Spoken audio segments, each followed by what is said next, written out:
At first glance, Scooby-Doo feels almost too simple. Spooky masks, goofy chases, and a predictable mystery every week. But behind that familiar formula was a show shaped by censorship pressure, tight budgets, and rigid network rules. Many of the show's most iconic elements weren't creative luxuries. They were clever solutions to constant constraints. And the biggest surprise? The show's beloved star almost looked completely different. In fact, Scooby wasn't even supposed to be a Great Dane. Number 1. Scooby was almost a sheepdog. Before Scooby-Doo became the lanky, lovable Great Dane we know today, the character went through several very different design phases. Early concept art showed him as a shaggy sheepdog, a completely different breed that would have changed everything about how the character moved, acted, and connected with audiences watching at home. Network executives stepped in and pushed for something larger and goofier. They wanted a dog that could be clumsy, expressive, and physically comedic in ways a smaller breed simply couldn't pull off. The shift to a Great Dane wasn't an artistic whim. It was a calculated decision to maximize visual humor and on-screen presence for younger viewers tuning in each week. That single design choice ended up defining Scooby's entire screen identity. His oversized paws, wobbly legs, and exaggerated reactions all flowed from the decision to make him big and awkward. A sheepdog might have been cute and cuddly, but a Great Dane could fall, flail, and steal every scene with ease. The breed change wasn't just cosmetic, it shaped the show's comedy for decades to come. Number 2. CBS didn't want real mysteries. When the series was first pitched, network executives at CBS had serious concerns about exposing children to anything genuinely frightening or unsettling.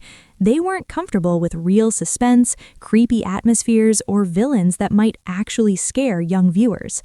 The mystery format itself was nearly rejected outright before production even began. The creators found a clever workaround by blending fear with comedy and predictability.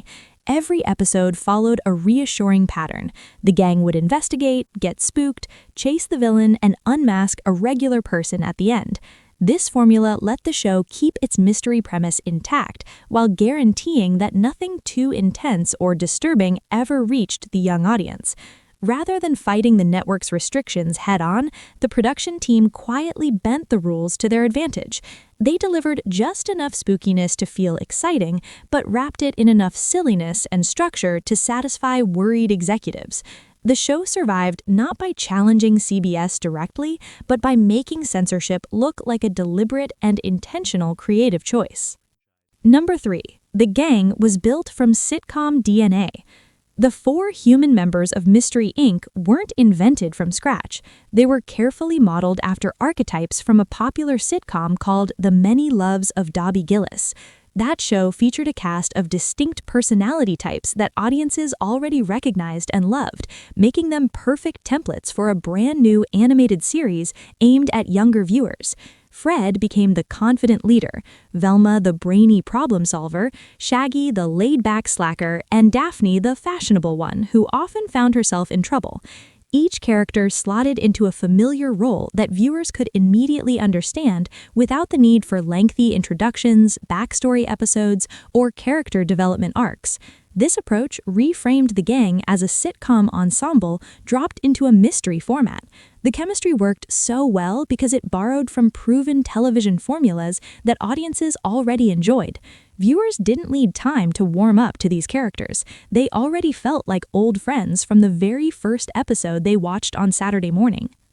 Number 4. Scooby's voice was an accident. One of the most iconic elements of the entire franchise happened completely by chance during a voice recording session.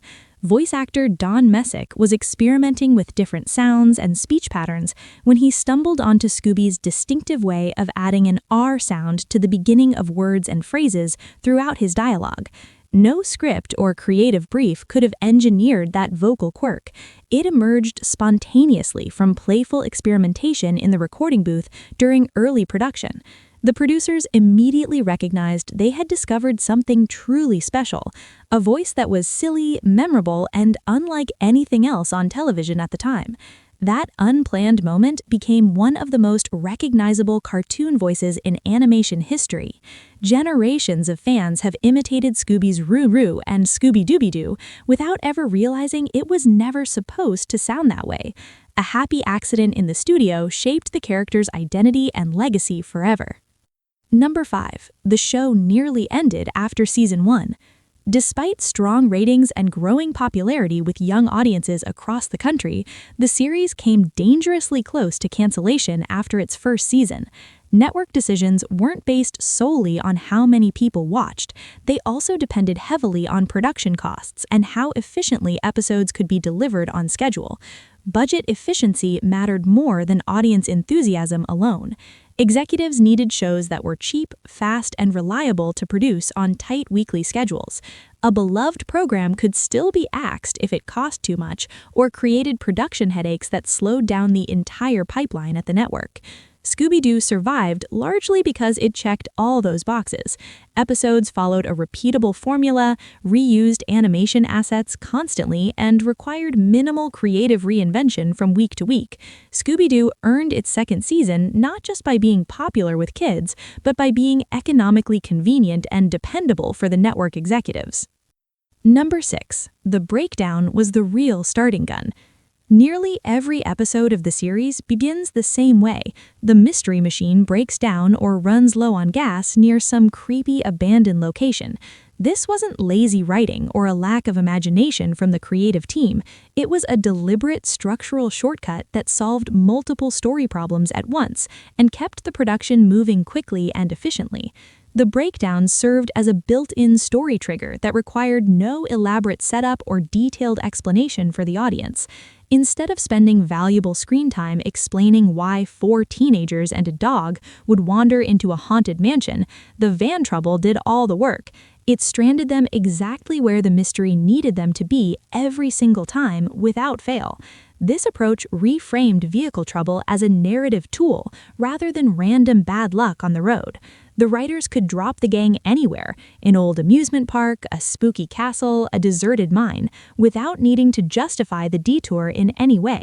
The Mystery Machine's constant unreliability became one of the show's most reliable and effective storytelling devices throughout its run. Number 7. The doors were a clever illusion. Those famous hallway chase scenes where characters run in and out of multiple doors became a signature element of the show that fans loved. Scooby and Shaggy would enter one door, pop out of another, and somehow the villain would appear in the wrong place entirely. It looked like chaotic fun, but it was actually a clever budget trick designed to save both time and money. Animating a genuine chase sequence with unique backgrounds and fluid movement would have been extremely expensive and time-consuming for the studio. The repeating door gags allowed artists to reuse the same hallway layout over and over, while creating the illusion of frantic action. Audiences felt the excitement without the production team burning through their limited resources each week. What started as a cost-saving measure quickly became one of the most beloved visual gags in cartoon history that fans anticipated.